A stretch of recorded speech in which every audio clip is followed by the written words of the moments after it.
Hello दोस्तों, welcome back to my channel. मैं थोल्ला भाई पीके में आपका स्वागत है। तो दोस्तों, आज का जो आपका टॉपिक है वो है क्लास 10th का चैप्टर 1 का टॉपिक है। और इससे पहले मैंने बहुत सारे वीडियो बनाए हैं।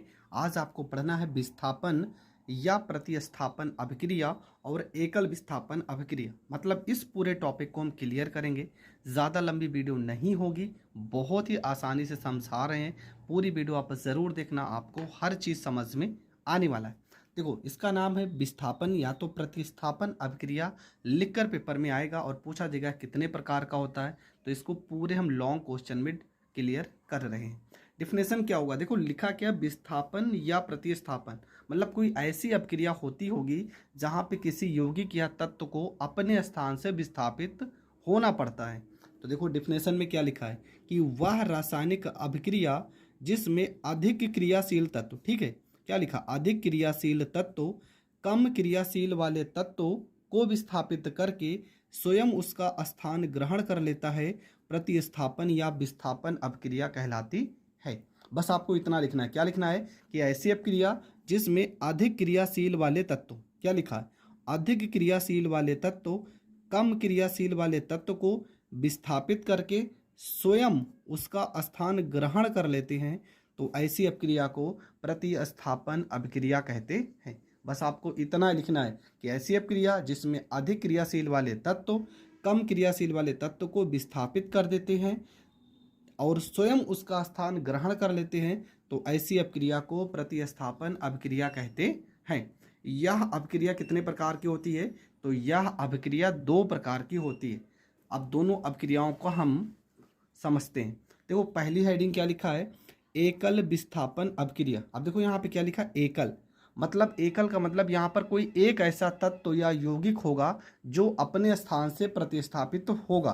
तो लिखा भी है, वह अभिक्रिया जिसमें अभिकारक केवल एक पदार्थ को विस्थापित करता है उसे एकल विस्थापन अभिक्रिया कहते हैं। ठीक है, आपको पता है, मान लो यहाँ पे लिखा है Mg लिखा है, ठीक है, और यहाँ पे समझ लो O2 लिखा है। तो यहाँ पे जो पद लिखा होता है तीर के पहले, इसको हम अभिकारक पढ़ते हैं। यह आपका हो जाएगा अभिकारक और ये आपका हो जाएगा उत्पाद।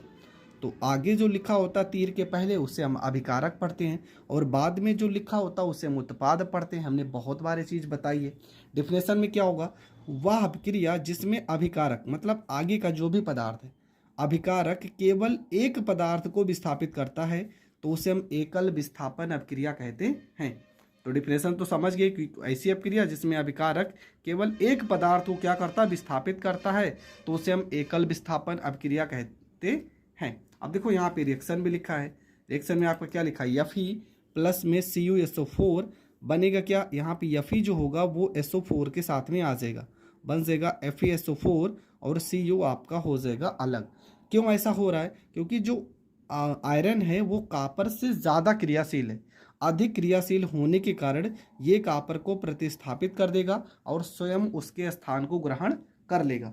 इसलिए इसे हम एकल विस्थापन अभिक्रिया में रखेंगे। क्यों, क्योंकि यहाँ पे देखो सिर्फ केवल एक ही पदार्थ ऐसा है जो या तत्व है जो अपने आप को विस्थापित कर रहा है, इसलिए हम इसे एकल विस्थापन अभिक्रिया में रखेंगे।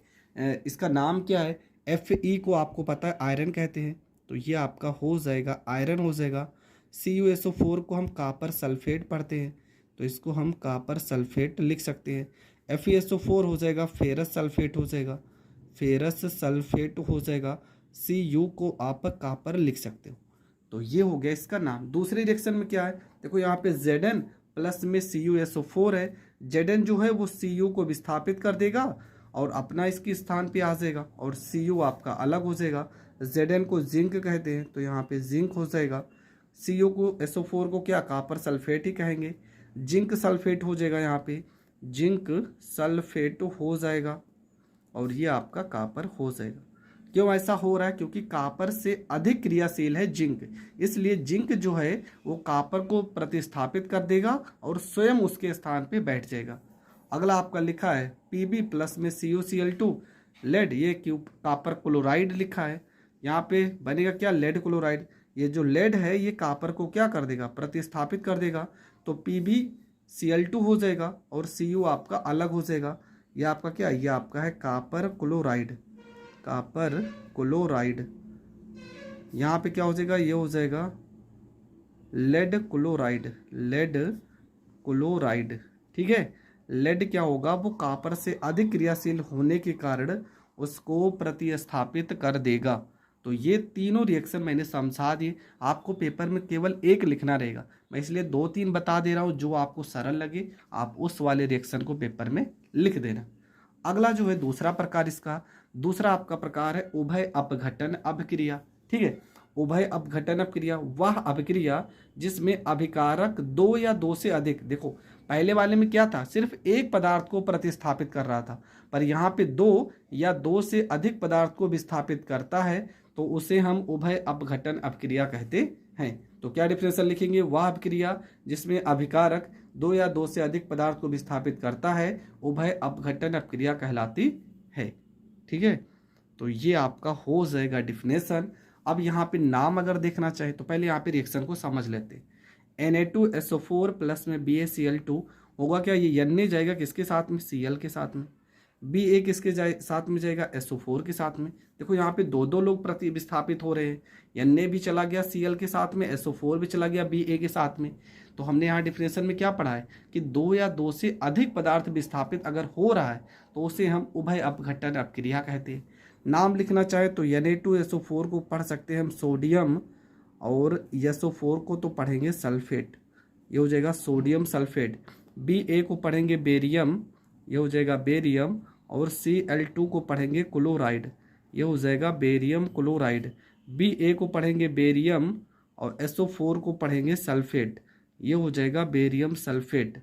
और यहाँ पे देखो Na2 है Cl2 है, दोनों दो दो बार हैं, इसलिए यहाँ पे 2NaCl बना है। 2NaCl को हम पढ़ेंगे सोडियम क्लोराइड। ठीक है, ये आपका हो जाएगा सोडियम क्लोराइड। तो ये रिएक्शन आपका हो गया कंप्लीट। अगला लिखा AgNO3 प्लस में KCl। अब देखो होगा क्या, यहाँ पे Ag जाएगा किसके साथ में, Ag जाएगा Cl के साथ में, K जाएगा NO3 के साथ में। तो यहाँ पे देखो Ag चला गया Cl के साथ तो AgCl हो गया, K चला जाएगा NO3 के साथ तो KNO3 हो गया। Ag का नाम है सिल्वर, तो यहाँ पे हो जाएगा सिल्वर। NO3 को हम पढ़ेंगे नाइट्रेट, ये हो जाएगा सिल्वर नाइट्रेट। KCl को हम क्या पढ़ेंगे, इसका नाम है पोटेशियम, और Cl को पढ़ेंगे क्लोराइड, तो ये हो जाएगा पोटेशियम क्लोराइड।